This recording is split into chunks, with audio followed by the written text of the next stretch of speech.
What would you do if you found a tape recording of your grandfather confessing to murder? Not just one murder, but something so methodical, so prolonged, that it seemed impossible one human being could inflict it on another. And what if that tape was dated just 3 days before his death, recorded in a voice so calm, so rational, that it sounded like he was reading a grocery list instead of detailing how he'd buried someone alive and returned to watch them die slowly over the course of a week? Welcome to this journey into one of the most psychologically disturbing family secrets ever documented. But before we descend into this labyrinth of inherited guilt, I need you to ask yourself, if your family's entire identity was built on a lie, would you want to know the truth? Would you expose it, destroy the memory of someone you loved, shatter the peace of siblings and cousins and children who never asked for this burden? Tell us where you're watching from right now and whether you believe some secrets should die with those who keep them. Because by the end of this account, you may question everything you thought you knew about family loyalty, inherited sin, and the weight of silence. In a safety deposit box in Asheville, North Carolina, opened in the spring of 2019, a cassette tape was discovered alongside a last will and testament. The tape was labeled in shaking handwriting, "For my grandchildren only, to be heard after my death. May God forgive what I cannot." The confession it contained would unravel 70 years of carefully constructed family history and reveal that sometimes the monsters we fear are the ones who taught us to tie our shoes. We're about to delve into a mystery that destroyed one family's understanding of itself, where one man's secret transformed 3 generations of descendants into unwitting accomplices to historical erasure, leaving a legacy so poisonous that the simple act of listening to a tape became a moral crisis with no clear answer. This isn't just a story about the past. This is a question about inherited guilt and whether bloodline makes us responsible for sins we never committed. It was the year 2019. The spring had come late to the mountains of western North Carolina, the dogwoods blooming 2 weeks behind schedule, and in a lawyer's office in downtown Asheville, 5 grandchildren gathered to hear the final wishes of a man they'd known as gentle, kind, devoted, a pillar of his community who died peacefully in his sleep at the age of 94. But what they were about to hear would prove that sometimes the longest deaths aren't physical at all. Sometimes they're the slow suffocation of truth, sealed in silence, waiting 70 years to draw breath. The mountains of western North Carolina hold secrets the way stone holds water, reluctantly releasing them only under extraordinary pressure, only when the conditions align perfectly for revelation. The Blue Ridge Range stretches across this region like the spine of some ancient creature, each ridge a vertebra, each valley a space between bones where darkness pools and lingers even at noon. Here, between peaks that seem to touch clouds and valleys where fog becomes a permanent resident, communities existed, some would say still exist, in a kind of temporal suspension, as if modernity were merely a rumor carried on wind that never quite penetrated the hollers deep enough to be believed. The town of Cedar Hollow isn't on most maps anymore. It was never large enough to warrant much cartographic attention. At its peak in the 1940s, perhaps 300 souls called it home. Today, if you search for it, you'll find only the vaguest references. A mention in a WPA guide from 1937, a footnote in a regional history text about mining communities, a single photograph in the North Carolina archives showing a dirt main street, flanked by weathered buildings that seemed to lean toward each other like old men sharing secrets they'd never speak aloud. But in 1949, Cedar Hollow was alive barely. The war had ended 4 years prior, taking with it the best and brightest, returning some of them changed in ways that had no names yet, leaving others behind in foreign soil that would never Release them. The coal mines that had given the town its purpose were playing out, seams thinning, profits dwindling, companies pulling back to more profitable ventures elsewhere. The men who remained worked half-time, came home with coal dust in their lungs and desperation in their eyes, watching their children grow thin on rationed dreams. It was a hard place, make no mistake. Not cruel by intention, but weathered into a kind of functional brutality by necessity. Life was measured in coal tonnage and crop yields, in how many children survived their first winter, in how long the food lasted between hunting seasons. Sentiment was a luxury like store, bought clothes or sugar that wasn't rationed. People made do, they endured. They survived by making choices that, in softer places, would seem unconscionable. This is where Thomas Andrew Brennan, known to everyone as Tommy, grew up. Born in 1925, the youngest of 6 children, 4 of whom survived past the age of 5. His father worked the mines until a roof collapse in 1930. 8 took his legs and, slowly over the following 2 years, his life. His mother took in washing, mended clothes, did whatever brought in the pennies that accumulated with agonizing slowness into dollars. Tommy was 14 when his father died, old enough to understand that childhood, such as it had been, was officially over. He went into the mines at 15, lying about his age, though everyone knew and no one cared enough to verify. The war took him at 18. He served in the Pacific Theater, saw things on Okinawa that he would never, in 70 years of life, speak about to anyone. He returned in 1946 with a purple heart, a limp he'd carry forever, and a silence that his future wife would describe as the space where Tommy used to be. By 1949, he was 20, 4 years old, married to Elizabeth Crane, the daughter of the town's only shopkeeper, for just over a year. They lived in a 4-room house on the eastern edge of Cedar Hollow, a house that Tommy had built mostly himself with lumber from trees he'd felled on weekends. It had a front porch where Elizabeth would shell peas in summer, a root cellar where they stored preserves and potatoes, and a back bedroom where she was secretly, hopefully, 3 months pregnant with their first child, though she hadn't told him yet. She was waiting for the right moment, for a day when the weight seemed to lift from his shoulders even briefly, when the silence that surrounded him like a physical barrier might thin enough for joy to penetrate. That moment would never come, because in Cedar Hollow, in the late spring of 1949, something happened. Something that would remain buried literally and metaphorically for 70 years. Something that would transform Tommy Brennan from a quiet veteran trying to build a life into something else entirely. Something that would haunt him until his final days, when the weight of carrying it alone became heavier than the prospect of passing it on. But to understand what happened, we need to talk about the other man in this story, the man whose name was erased so thoroughly from Cedar Hollow's history that even finding proof he existed required archival research that spanned 3 states. The man who, according to Tommy Brennan's confession tape, deserved what happened to him, deserved it so completely, so absolutely, that Tommy's voice on that recording never wavered, never broke with doubt, not even 70 years later, when death was days away and judgment, if there was such a thing, was imminent. The man's name was Robert Crane, and he was Elizabeth's brother. Let that sink in for a moment.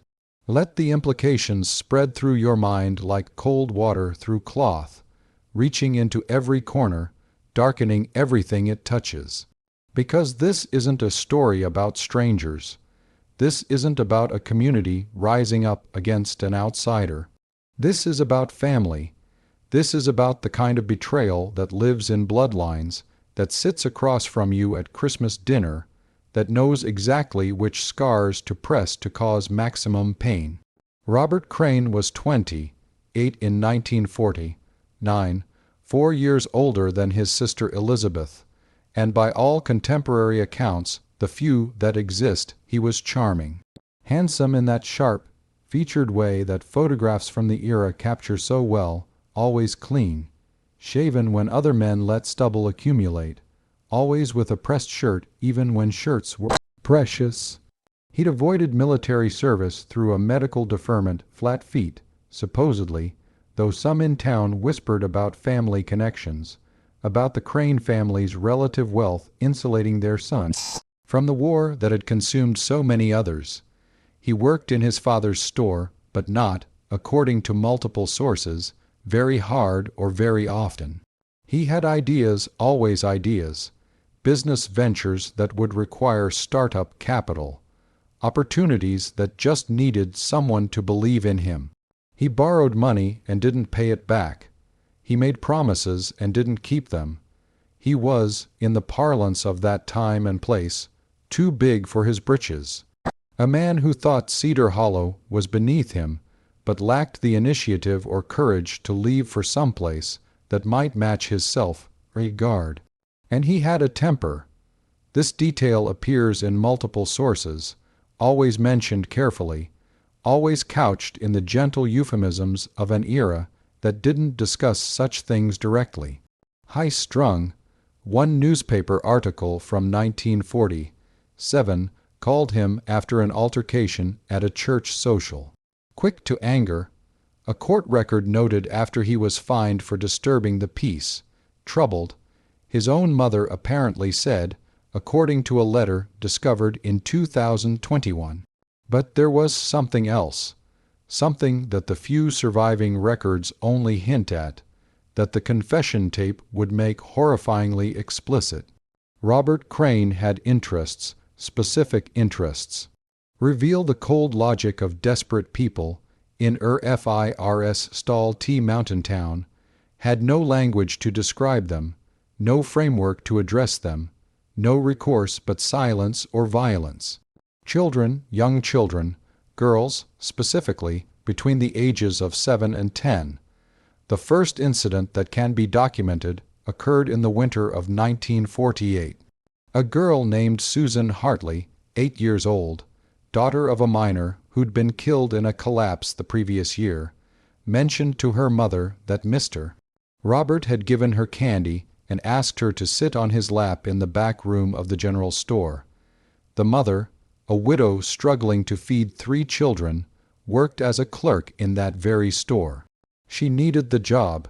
She needed to believe her employer's son was just being kind to a fatherless child. She said nothing. The second incident came in the spring of that same year. Another girl, this one named Anna, the records don't provide a last name, which tells its own story about whose lives were deemed worth documenting, told her older brother that Mr. Robert had touched her in places that felt wrong when she came to the store to buy flour. The brother, 16 years old and full of fury, confronted Robert Crane outside the Baptist church on a Sunday morning. Robert denied everything, called the boy a liar, suggested the family was trying to extract money from the Cranes. The town chose to believe Robert. They had to. The alternative was too disruptive, too explosive, too impossible to address without tearing the fragile social fabric that barely held Cedar Hollow together. The brother left town 2 weeks later.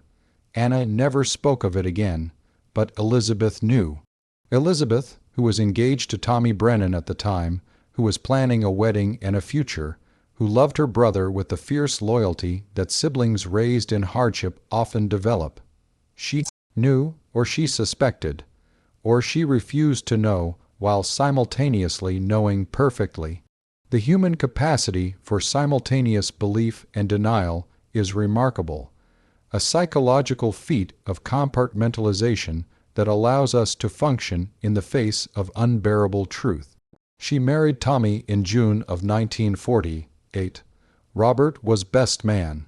The wedding photograph, discovered by one of the grandchildren during the research that followed the tape's revelation, shows the 3 of them, Elizabeth in a simple white dress that had been her mother's, Tommy in his only suit, and Robert standing beside them with a smile that the grandchildren described as making our skin crawl once we knew. For nearly a year, life proceeded. Tommy worked the mines and did carpentry when he could find it. Elizabeth helped occasionally at her father's store, though Tommy didn't like her being there, didn't like her being around Robert, though he couldn't articulate why. She got pregnant, the months accumulated, winter passed into spring, and then came the day that would change everything. The day that would set in motion the events that Tommy Brennan would confess to 70 years later with a voice so empty of emotion, it sounded almost mechanical. It was May 14th, 1949, a Saturday. The weather was unseasonably warm, the kind of early heat that makes you believe summer will be unbearable, that makes children restless and adults irritable. Tommy had been working on a carpentry job building a chicken coop for the Methodist minister, and came home mid-afternoon, earlier than expected because the minister had run out of nails and the hardware store was closed until Monday. He found his house empty. Elizabeth was supposed to be there. She'd been feeling poorly that morning, the pregnancy making her queasy, and had said she'd spend the day resting and working on a quilt. Her sewing basket was on the kitchen table, needles still threaded, as if she'd stood up expecting to return in just a moment. But she was gone. Tommy searched the house, calling her name with increasing urgency. He checked the root cellar, the outhouse, walked the perimeter of their property, thinking perhaps she'd gone to pick early berries despite not feeling well. Nothing. The unease that had been building in his chest since the war, the constant low-level dread that he'd learned to function through, suddenly spiked into full alarm. He went to town, asked neighbors. No one had seen her. The Crane store was closed. Her father had gone to the county seat on business, wouldn't return until evening. The house behind the store, where Robert lived in a converted section, appeared empty. Appeared being the operative word. According to the confession tape, Tommy approached that house with something his wife would later describe as a knowing. Not conscious knowledge, but something deeper, more primal, the way animals sense earthquakes before they strike, the way the air changes before lightning. He tried the front door, locked, went around back. The cellar door, which led to a storage area beneath the house, was closed but not latched properly. He descended into darkness. What he found there would become the central justification for everything that followed.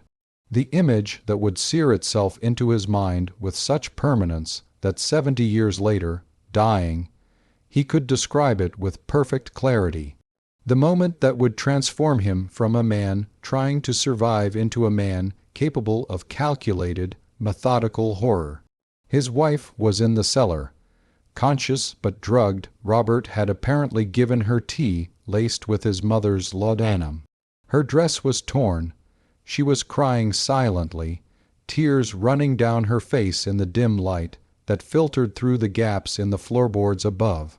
And Robert Crane was there, fumbling with his belt, breathing hard, so focused on what he was doing that he didn't hear Tommy descend the stairs. But Elizabeth saw him, their eyes met, and in that moment something broke in Tommy Brennan that would never, could never, be repaired. The confession tape is clinical about what happened next. Tommy's voice, recorded 7 decades later, describes it without inflection. I hit him with a shovel that was leaning against the wall. Hit him hard enough to knock him down, but not hard enough to kill him. I wish I could say I lost control, that I didn't know what I was doing, but that would be a lie. I knew exactly what I was doing. I've never been more clear-headed in my life. Robert Crane fell. Tommy helped Elizabeth up the stairs, took her home, made sure she was safe. Then he returned to the cellar. Robert was conscious by then, bleeding from a gash on his head, starting to understand what was happening, beginning to plead. Tommy didn't listen to the pleas, didn't engage, didn't allow Robert to speak or explain or beg.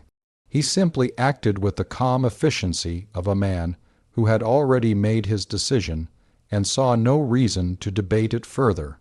He dragged Robert, and the tape is specific about this, horrifyingly specific, to a location about 3 miles into the woods behind Cedar Hollow, to a place where old mining operations had left a series of collapsed shafts and deep depressions in the earth, a place where the ground was unstable, where bins were common, where people didn't go because the risk was too high. He brought rope, he brought supplies, and he brought a wooden crate that had once held mining equipment, roughly the size of a coffin, with gaps between the boards wide enough to allow air to pass through, but too small to allow escape. The confession tape describes what happened next in 23 minutes of detailed testimony that the grandchildren who heard it described as the most harrowing 23 minutes of our lives. I won't recount every detail here. Some things serve no purpose but sensationalism, and we're not here for that. But the essential facts are these. Tommy Brennan placed Robert Crane in that crate. He lowered it into a depression in the earth, approximately 8 feet deep.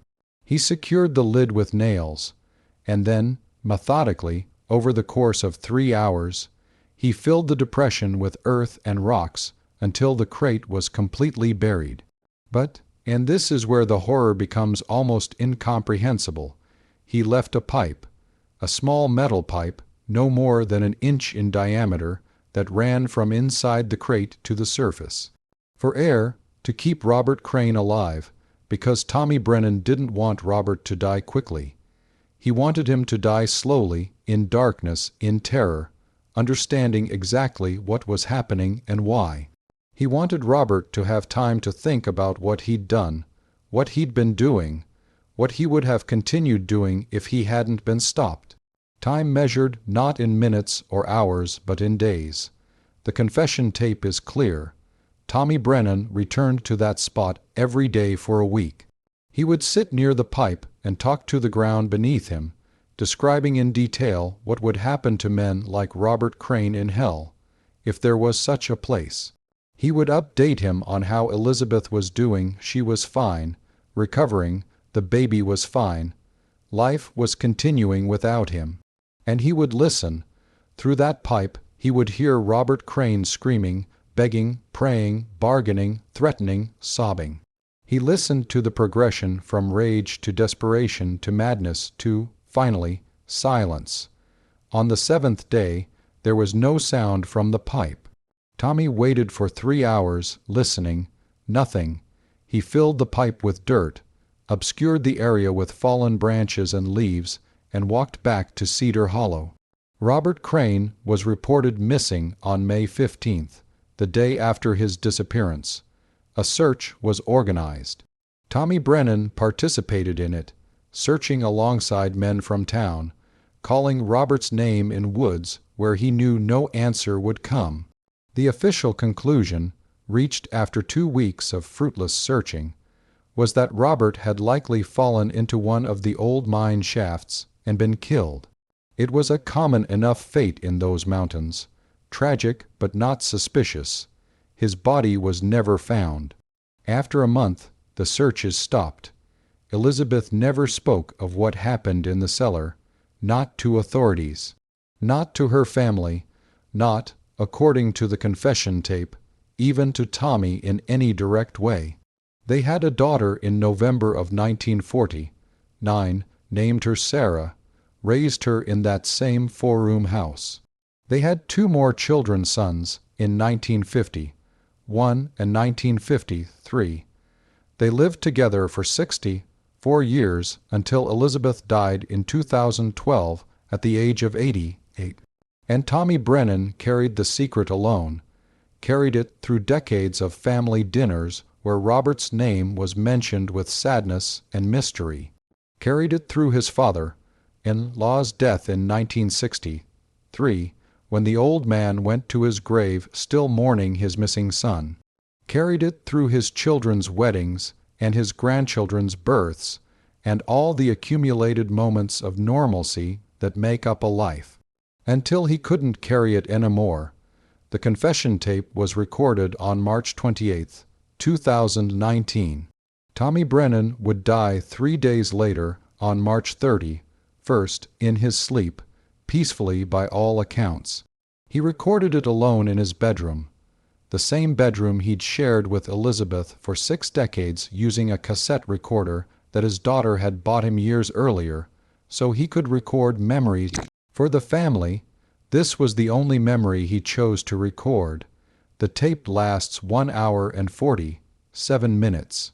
The first 15 minutes are preamble, apologies to his grandchildren for burdening them with this knowledge, explanations for why he couldn't die with the secret theological musings about God and judgment, and whether a man can commit an unforgivable sin in the service of protecting his family. His voice throughout is steady, rational, almost conversational. He sounds like someone giving directions, not confessing to premeditated murder. Then he begins the actual confession. He starts with Robert Crane's history, describing incidents that had never been reported, acts that had never been addressed. He names children, by first name only, protecting them even in confession. He details Robert's escalating behavior, his growing boldness, his absolute lack of remorse. He describes finding Elizabeth in the cellar with the precision of a man who has replayed the memory 10,000 times, each detail etched into his consciousness with acid permanence. And then he describes the burial, every step of it, the logistics of it, the psychology of it. He admits that he felt no guilt at the time, only a savage satisfaction that justice, as he understood it, was being served. He admits that he would hear the sounds from the pipe in his dreams for years afterward, but considered them a small price to pay. He admits that he never, not once in 70 years, regretted what he did. "I saved those children," he says on the tape, his voice finally showing emotion, a kind of fierce pride. However many there would have been, 5, 10, 20, who knows, he wasn't going to stop. Men like that never stop until they're stopped, so I stopped him, and I'd do it again. I'd do it 1,000 times. The tape ends with instructions. He tells his grandchildren not to report this to the authorities. He'll be dead, beyond earthly punishment, and what good would it do? He tells them not to tell their parents, his children who are elderly themselves and don't need this burden. He tells them to destroy the tape after listening to it, to let the secret die with the confession. But then, in the final 2 minutes, he adds something that transformed the confession from a family secret into a moral crisis that his grandchildren are still navigating 5 years later. He tells them where the body is buried, precise coordinates, landmarks, detailed instructions. He tells them that Robert Crane's remains are still there, in that crate, in that spot in the woods. And he leaves them with a question that has no good answer. You can leave him there, where he belongs, and honor what I did to protect people he would have hurt. Or you can dig him up, give him a proper burial, let the law decide posthumously what should happen to me. Either way, you're choosing. You can't unhear this. You can't unknow it. So choose carefully, because you'll carry your choice the way I carried mine, and that weight never gets lighter. It just becomes familiar. The 5 grandchildren who gathered in that lawyer's office in April of 2019 ranged in age from 32 to 47.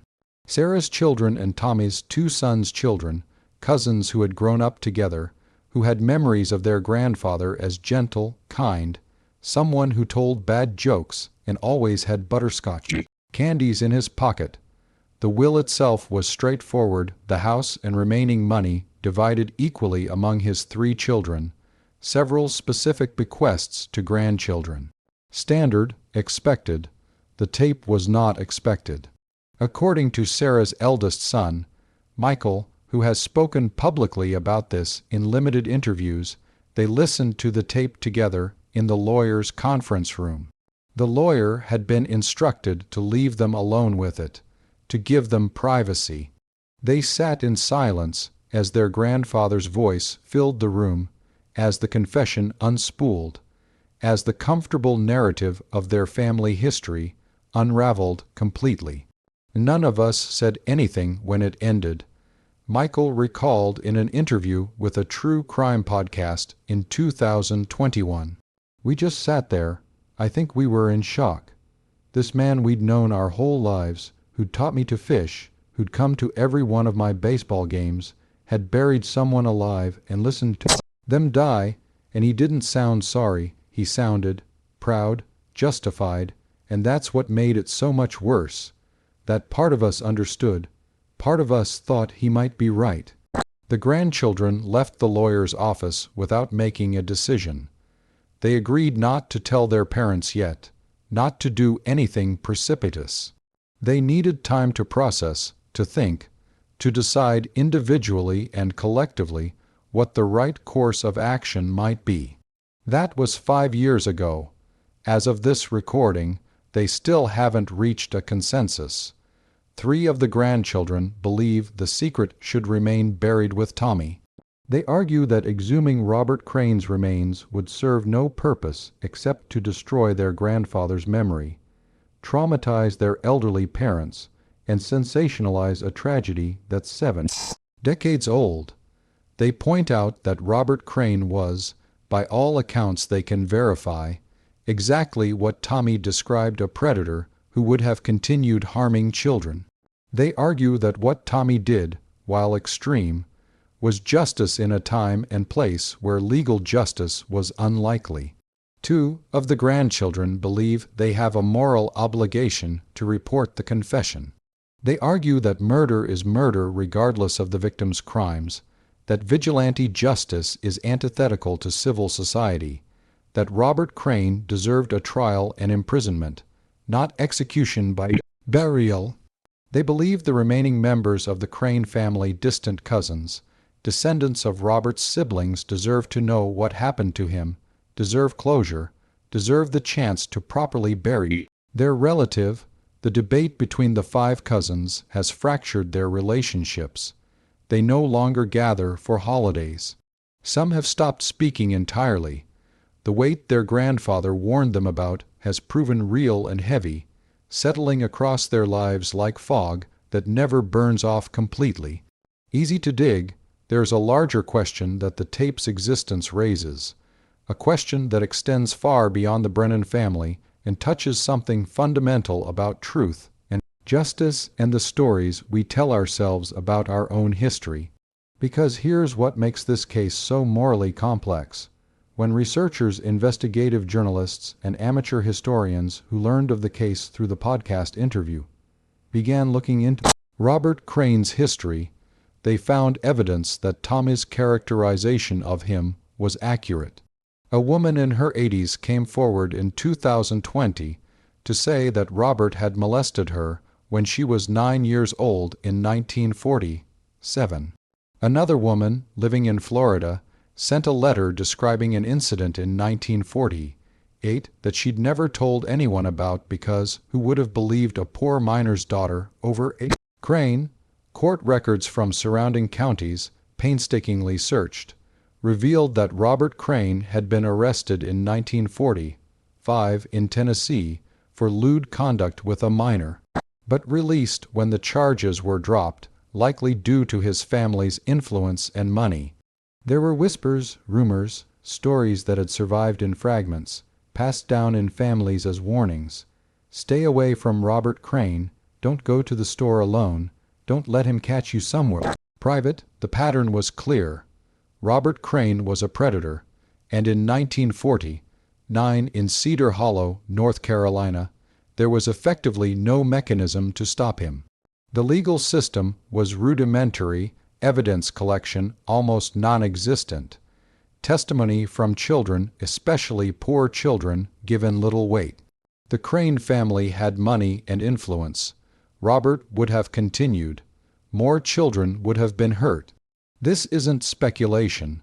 This is documented historical reality. So was Tommy Brennan a murderer or a protector? A vigilante or a hero? The answer, of course, is that he was both. He was all of these things simultaneously, and our discomfort with that complexity is exactly the point. We want our moral categories to be clear. Some people begged. But life, especially life in the margins of history, in communities where survival itself was precarious, rarely offers such clarity. The grandchildren who defend Tommy's actions do so not because they condone murder, but because they understand context. They understand that in 1949, in Cedar Hollow, North Carolina, there were no good options. Reporting Robert would have accomplished nothing. The legal system wasn't designed to protect the kind of children Robert targeted. Poor, vulnerable, often from families too desperate to make waves. So Tommy did what he believed he had to do. He made a choice that would haunt him for 70 years, but that he never regretted. The grandchildren who believe Tommy should be condemned do so not because they sympathize with Robert Crane, but because they believe in principles that transcend circumstance. They believe that once we allow individuals to become judge, jury, and executioner, we've abandoned the foundations of civil society. They believe that two wrongs don't make a right, that ends don't justify means, that there are moral absolutes that must be upheld even when doing so is difficult. Both positions are defensible. Both positions are, in their own way, right. And that's what makes this case so psychologically disturbing. There is no clear answer. There is no position you can take that doesn't require you to compromise some deeply held value or principle. In the summer of 2020, after the podcast interview made the case publicly known, the sheriff's department of the county that now encompasses what used to be Cedar Hollow issued a statement. They acknowledged the confession tape's existence. The grandchildren had provided it to them after much agonizing. They stated that while the allegations described were serious, the statute of limitations had long since expired, the perpetrator was deceased, and there was no victim's family demanding investigation. They did not excavate the site Tommy described. They did not search for Robert Crane's remains. Officially, the case is closed, filed under historical interest, with no active investigation. But unofficially, one detective, a woman named Patricia Hollings, who has made a career of investigating cold cases, did visit the location. With permission from the current landowner, she used ground, penetrating radar to survey the area Tommy had described in his coordinates. She found an anomaly, a rectangular shape approximately 7 feet long, 4 feet wide, at a depth consistent with Tommy's description. She took photographs, documented the findings, and added them to the file. Then she made a decision.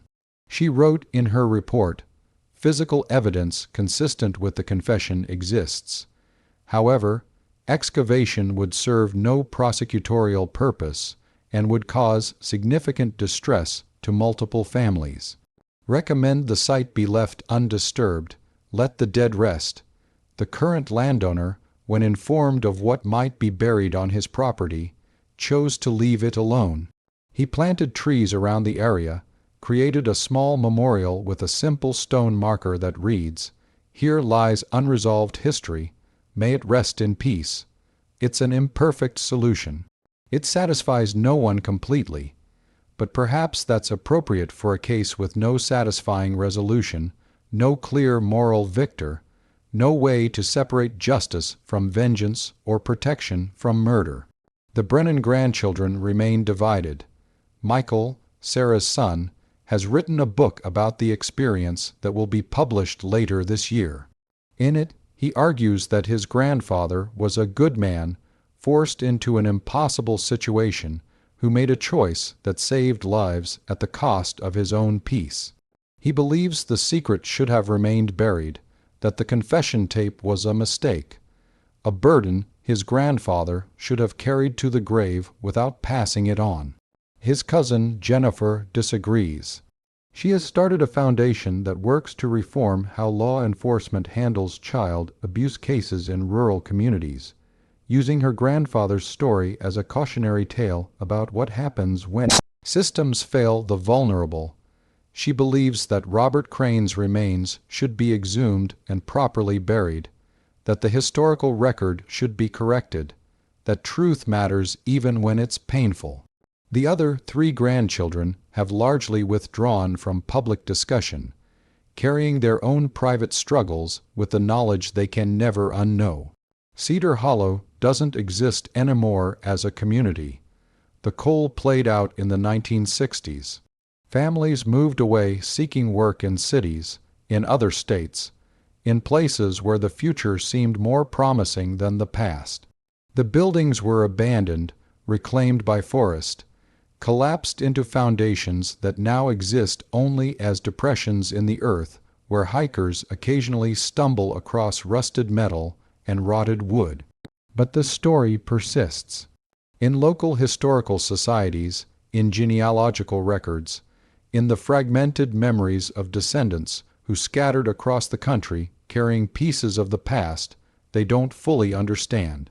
And now, because of that confession tape, the story exists in a new form, as a question without a good answer, a moral dilemma with no clear resolution, a test of what we believe about justice, vengeance, and the weight of inherited knowledge.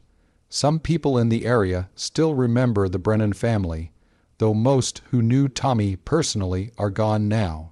Those who remember describe him as quiet, kind, someone who kept to himself, but was always willing to help when asked. They describe a man who seemed to carry sadness like a physical weight, but who never burdened others with it. He had ghosts, one elderly man told a researcher in 2022. You could see them in his eyes sometimes, especially when he thought no one was looking. But he was a good man. Whatever he did for good reasons. That's what I believe. Others are less forgiving. Murder is murder, said a descendant of the Crane family when interviewed. I don't care what Robert did or didn't do.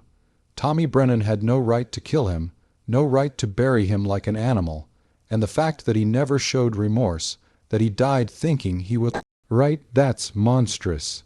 Both of these perspectives exist simultaneously in the historical record now, competing narratives that will never be reconciled, that force anyone who encounters this story to take a position, to decide for themselves where the line between justice and murder lies, whether context matters, whether some acts are unforgivable regardless of motive.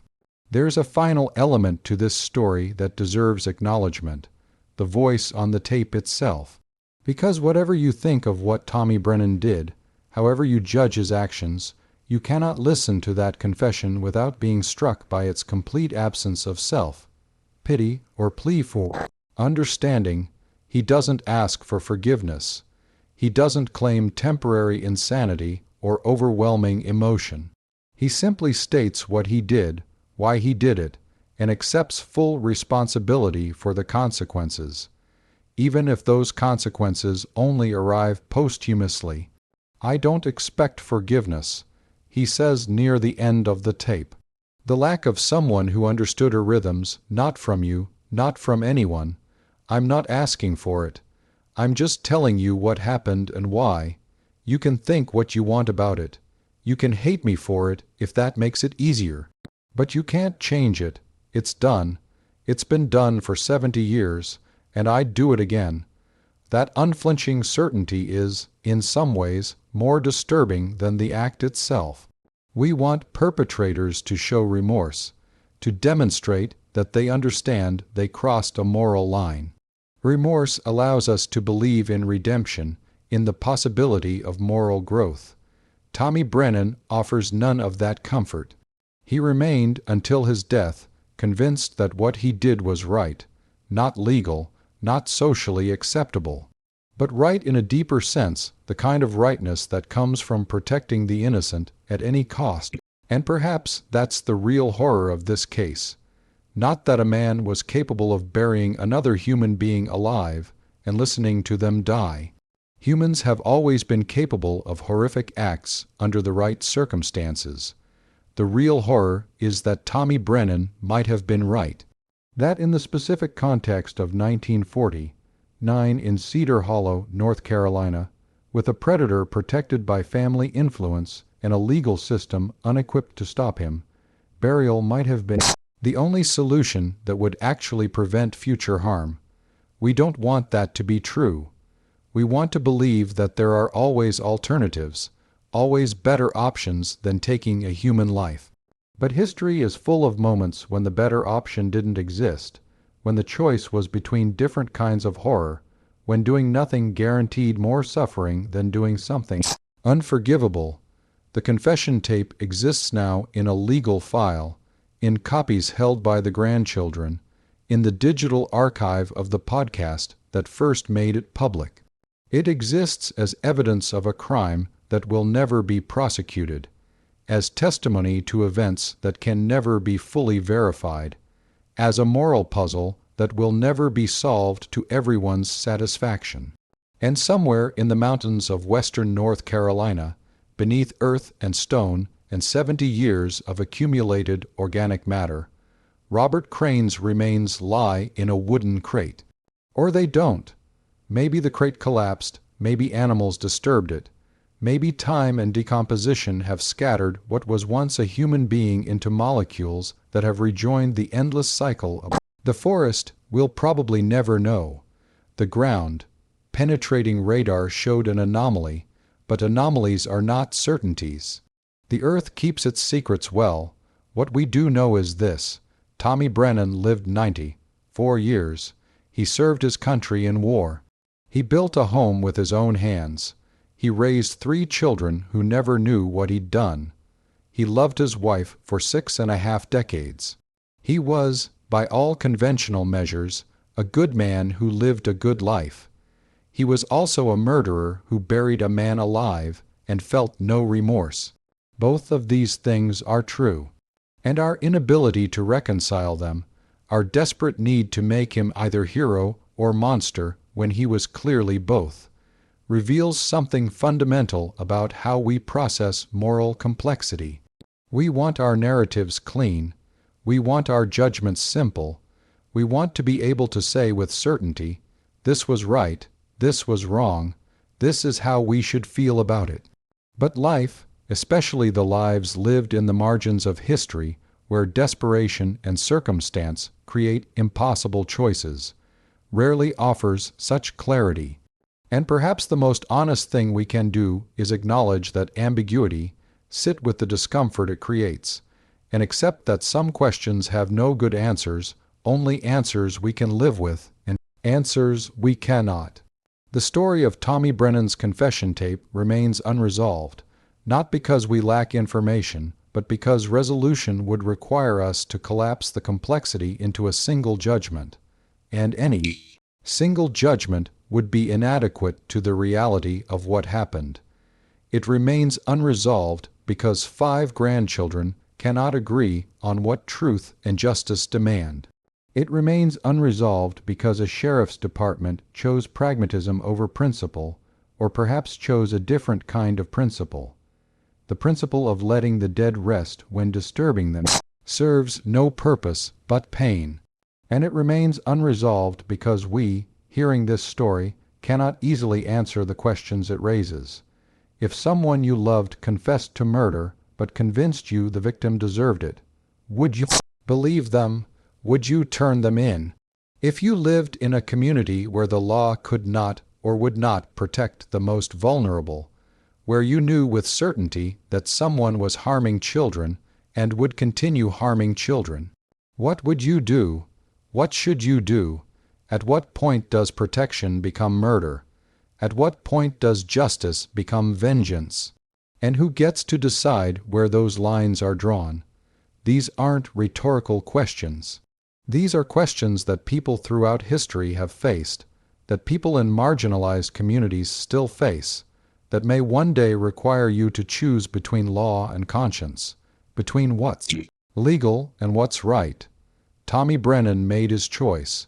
He carried it for 70 years without breaking, without confession except at the very end, without seeking absolution or sympathy. Whether that makes him strong or stubborn, righteous or ruthless, depends entirely on where you stand and what you value most. But there's one final element to consider: the children. Not Robert Crane's victims, though they matter enormously, though their suffering and trauma ripple forward through their own lives in ways we can barely imagine. But Tommy Brennan's children and grandchildren, the innocent inheritors of his secret, the ones who now carry knowledge they never asked for and cannot return. They didn't choose this burden. They didn't commit any crime. They simply had the misfortune of being born into a bloodline that carried poison in its roots. And now they must decide what to do with that inheritance, whether to bury it again, deeper this time, or to expose it completely regardless of the cost. Michael, who defends his grandfather, has children of his own. They're too young to understand yet, but one day he'll have to decide whether to pass the story on to them, whether to continue the chain of inherited guilt into another generation. He lies awake at night, he says in his book, wondering if keeping the secret makes him complicit, if the silence itself is a kind of crime.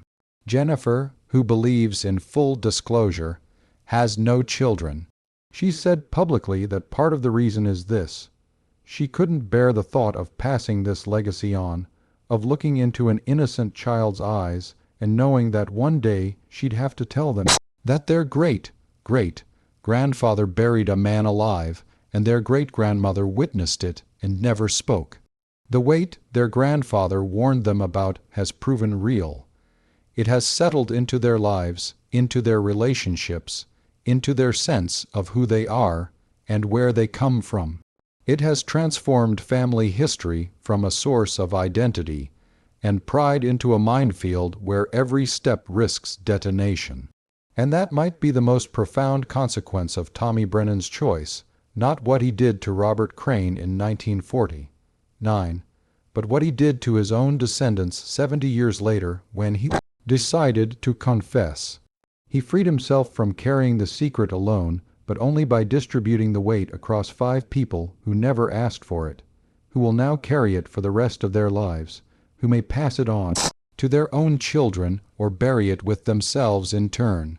In trying to achieve some final honesty, some deathbed accounting, Tommy Brennan may have committed his second great crime, not murder this time, but the theft of innocence, the destruction of his family's peace. Or perhaps he gave them a gift, the gift of truth, however painful, the gift of agency in deciding what to do with that truth. Perhaps both are true simultaneously. In the mountains of western North Carolina, the seasons continue their eternal rotation. Spring comes late, summer burns hot, autumn blazes with color that seems almost violent in its intensity. Winter arrives with snow that silences everything. The land endures. The forests reclaim what humans abandon. Time moves forward with complete indifference to human drama. And somewhere in those mountains, marked now by a stone that acknowledges unresolved history, the earth holds its secrets. Maybe Robert Crane's remains are there. Maybe they've become indistinguishable from soil and stone. Maybe the ground, penetrating radar, detected a crate. Maybe it detected nothing more than a geological anomaly, a trick of density and composition. We'll probably never know for certain, and maybe that's appropriate. Maybe some truths should remain buried. Maybe some questions should stay unanswered. Maybe the discomfort of not knowing, of being forced to live with uncertainty and ambiguity, is exactly what this story demands of us. Because the alternative, digging up those remains, subjecting them to forensic analysis, creating a spectacle of scientific examination, and legal determination. What would that actually accomplish? It wouldn't bring Robert Crane back. It wouldn't traumatize the children he hurt. It wouldn't change what Tommy Brennan did or didn't do. It would only transform a private moral crisis into a public one, multiply the pain across more people, create more victims of a crime committed 75 years ago. So the stone stands, the memorial exists, and the earth keeps its counsel. To this day, the Brennan family remains fractured. The 5 grandchildren who heard that tape have relationships that range from strained to severed. Family gatherings that used to be joyful occasions are now navigated with careful avoidance of certain topics, certain names, certain questions that hang in the air like smoke that never quite disperses.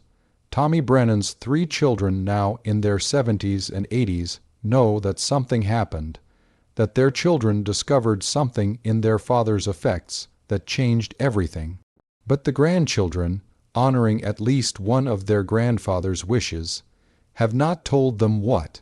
The elderly Brennan siblings live with the knowledge that their father kept secrets, but without the specifics of what those secrets were. In some ways, that might be worse than knowing. Without knowing, the imagination filling in gaps with possibilities that might be more disturbing than reality. But perhaps it's a mercy. Perhaps allowing Tommy's children to remember him as they knew him, gentle, kind, devoted, is the right choice. Perhaps the truth would serve no purpose except to destroy the final years of people who are themselves innocent of any crime, except being born to a man who committed one. There are no good options here, only choices between different kinds of harm, different distributions of pain. And that's the pattern this story reveals over and over. From Tommy's original choice in 1949 to his grandchildren's ongoing struggle in 2024, every option requires someone to suffer, every decision creates victims. Maybe that's the real legacy of this case. Not the specific acts committed or the specific judgments rendered, but the recognition that sometimes there are no solutions, only responses to impossible situations that will haunt everyone involved forever.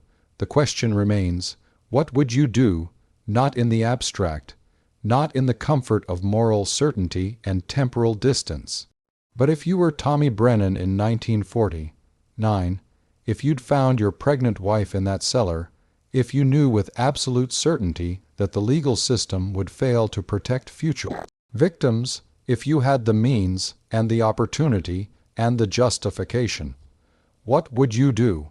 Or if you were one of his grandchildren, sitting in that lawyer's office, listening to your beloved grandfather confess to murder in a voice that sounded rational and certain, facing the choice between honoring his memory and honoring your principles, what would you do? These aren't hypothetical questions. These are the kinds of moral tests that real people face, that history forces upon individuals who never asked for such burdens, who must choose and then live with their choices for the rest of their lives. Tommy Brennan chose.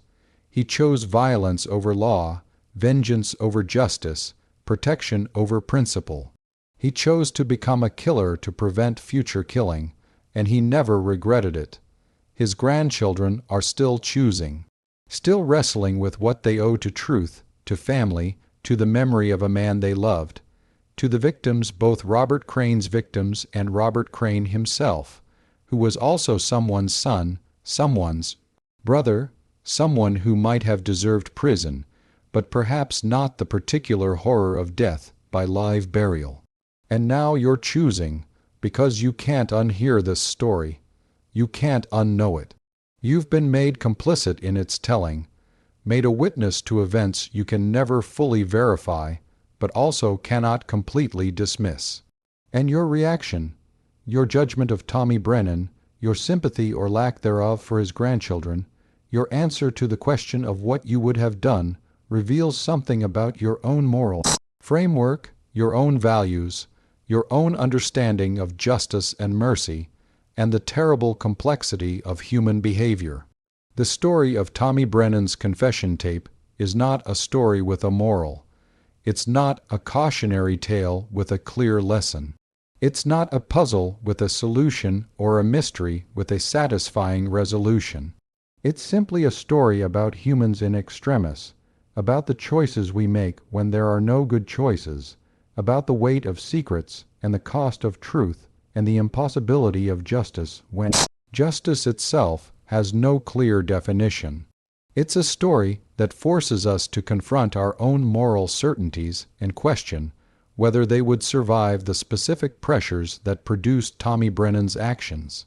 It's a story that asks whether we believe in absolute moral laws or situational ethics, whether ends can justify means, whether some people forfeit their right to justice by denying it to others.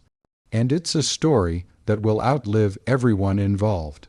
Long after the last person who knew Tommy Brennan has died, long after his grandchildren have made their final decisions and passed their own burdens on or buried them forever, this story will exist as testimony to a moment when one man faced an impossible situation and chose a solution that saved lives while taking one, that protected innocence while creating a legacy of inherited guilt that would poison 3 generations.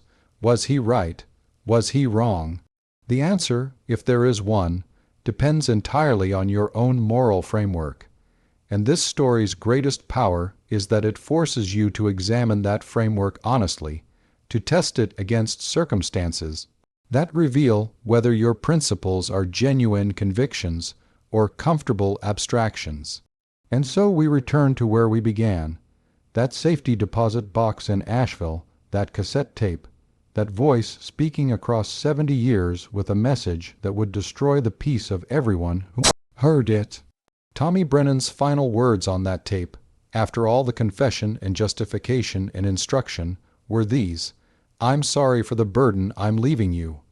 I'm sorry that knowing this will change how you see me, how you see your family, how you see the world, but I'm not sorry for what I did.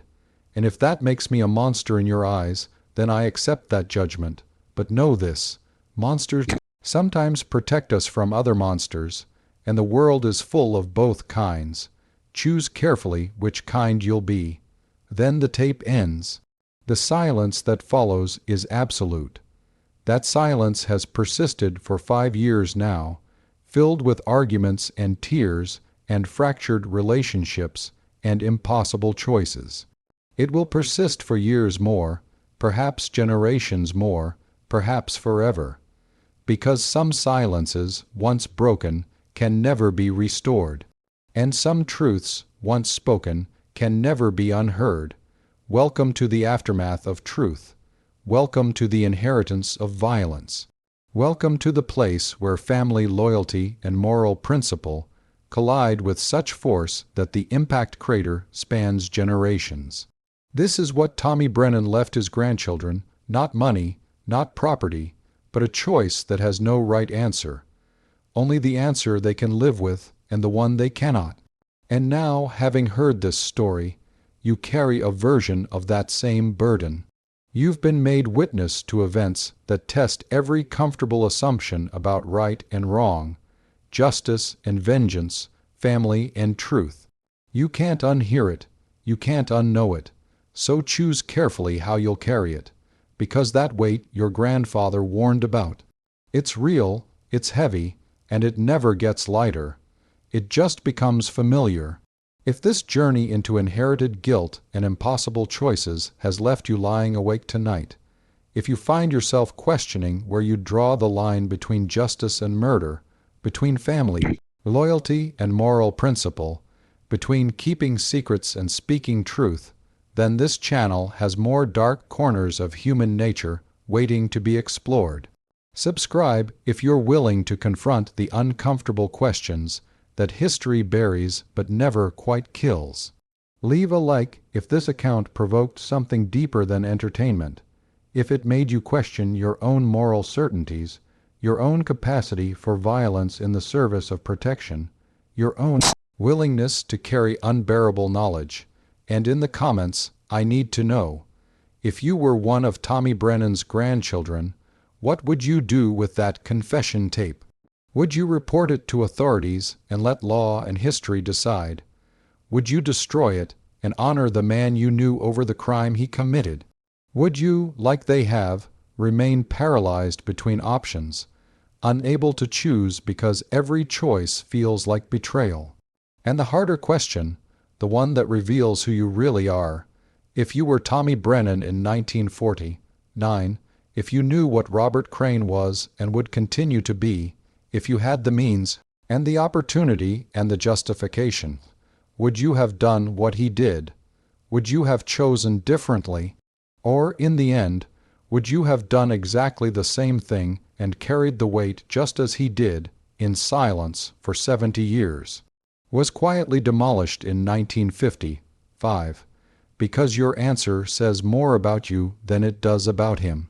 Until next time, remember, the most terrifying stories aren't about monsters who are nothing like us. They're about people who are exactly like us, until the moment they're forced to choose. And in that moment of choice, we discover whether civilization is a genuine transformation or just a thin veneer waiting to crack under pressure.